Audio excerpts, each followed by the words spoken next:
ஆனி மாதம் ஜூன் மாதம் 15ஆம் தேதி திங்கட்கிழமை பிறக்கிறது. ஆனி மாதம் என்றாலே சிவனுக்குரிய மாதமாகும். அந்த வகையில் ஆனி மாத விரத நாட்களை பார்க்கலாம். ஜூன் 18 வியாழக்கிழமை சதுர்த்தி.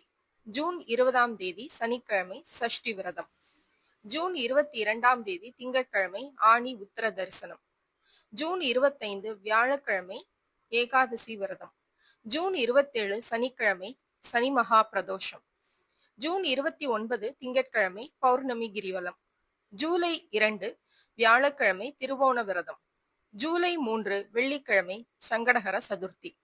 ஜூலை 6ஆம் தேதி திங்கட்கிழமை சஷ்டி விரதம். ஜூலை 10ஆம் தேதி வெள்ளிக்கிழமை கிருத்திகை ஏகாதசி. ஜூலை 12ஆம் தேதி ஞாயிற்றுக்கிழமை தேய்பிறை பிரதோஷம் சிவராத்திரி. ஜூலை 13ஆம் தேதி திங்கட்கிழமை அமாவாசை. ஜூலை 17ஆம் தேதி வெள்ளிக்கிழமை ஆடி மாதம் பிறக்கிறது. இது போன்ற ஆன்மீக செய்திகளுக்கு பத்மம் யூடியூப் சேனலை சப்ஸ்கிரைப் பண்ணுங்க, லைக் பண்ணுங்க, ஷேர் பண்ணுங்க, கமெண்ட் பண்ணுங்க. நன்றி, வணக்கம்.